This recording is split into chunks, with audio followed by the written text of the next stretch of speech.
La denominada Revolución Industrial tuvo su origen en Gran Bretaña a mediados del siglo XVIII. Uno de los aspectos más discutidos del estudio de este proceso radica en la explicación de por qué tuvo lugar primero en el Reino Unido y no en otros países. Se trata, por tanto, de pasar revista de una forma concisa a los principales rasgos de este país en los momentos del despegue del proceso industrializador. Uno de los elementos sustanciales de la mecanización y modernización industrial fue la aplicación de un nuevo tipo de energía, el vapor, cuya producción requería carbón. La máquina de vapor del escocés James Watt en 1782 se convirtió en el motor incansable de la revolución industrial. La introducción de máquinas automáticas movidas por la fuerza expansiva del vapor para la fabricación industrial se produjo por primera vez en Inglaterra, en el sector textil del algodón, en los años anteriores a la Revolución Francesa.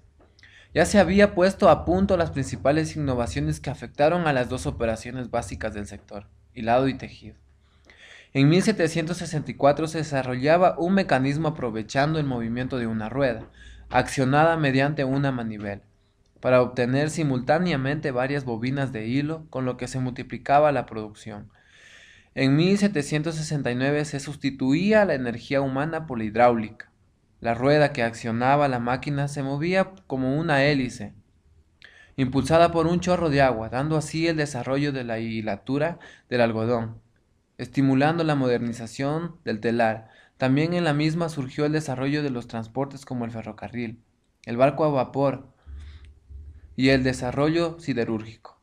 El ferrocarril, es decir, los vagones que circulaban sobre unas vías de hierro, eran utilizados ya en el siglo XVIII para la extracción minera. En 1825, Stephenson aplicó la máquina de vapor capaz de desplazarse como la locomotora, que sirvió como fuerza de traslado para arrastrar estos vagones que antes eran tirados por los caballos y personas. La idea de desplazarse así por la vía terrestre supuso la aparición del ferrocarril moderno, como medio de transporte para mercancía y personas. La revolución de la velocidad acortó extraordinariamente el tiempo de los desplazamientos y permitió vertebrar el comercio interior, escasamente desarrollado hasta entonces. Los progresos técnicos que introdujo la revolución industrial en el siglo XIX transformaron todos los aspectos relacionados con la vida europea. Surge así una nueva historia de la civilización occidental, tales como son económicas, en las cuales se imponen la industrialización y el capitalismo. En las sociales se predomina la burguesía y surge el proletariado. En las políticas se consolida el liberalismo político bajo la forma de monarquía constitucional. También las ideologías prevalecen el racionalismo y el sentido crítico. Además, la industrialización se difundió por los países europeos y los Estados Unidos, dando así la explosión demográfica que se produce en los países industrializados, dando como resultado adelantos higiénicos y médicos.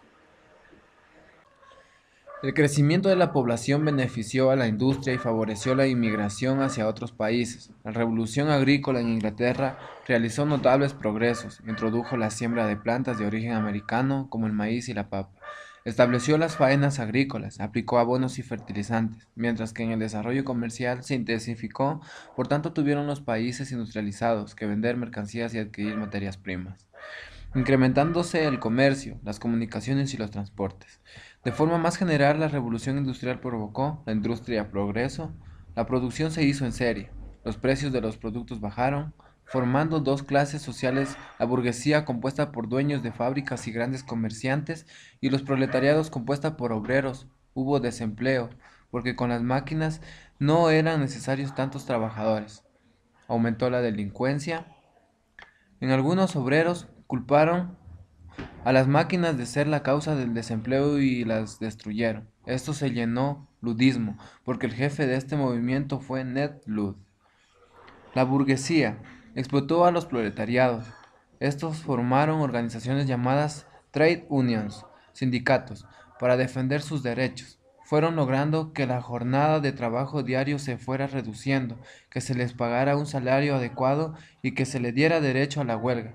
Pero en su economía hubo un gran auge porque surgen los grandes capitales, las operaciones financieras y los cambios. Varios factores configuraron la naturaleza de la industrialización en cada sitio. En Gran Bretaña, Por ejemplo, la industrialización triunfó cuando dependía de inventores individuales y de compañías relativamente pequeñas. Sin embargo, comenzó a rezagarse en el clima corporativo de finales del siglo XIX. Por el contrario, en Alemania avanzó cuando la industrialización provocó la creación de organizaciones mayores, estructuras organizativas más impersonales e investigación colectiva más que u ojalateros. En Alemania, el Estado estaba también más implicado en la industrialización que en la Gran Bretaña. Mientras el crecimiento industrial se ha generalizado, creando temas de actualidad, como el calentamiento global, el impacto mundial de la industrialización, en este sentido, permanece como una historia inacabada cuando comienza el siglo XXI.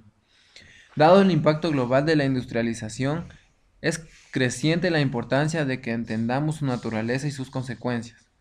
Aunque es fácil entender el impacto de la industrialización desde el nivel personal, es más fácil comprender su naturaleza a nivel global, especialmente cuando el modelo global es tan complejo. La historia proporciona un medio para llegar a comprenderlo. Comprendiendo las causas, las variaciones y las consecuencias históricas de la revolución industrial, podemos entender mejor nuestras circunstancias actuales y con optimismo diseñar mejor las industrializaciones futuras.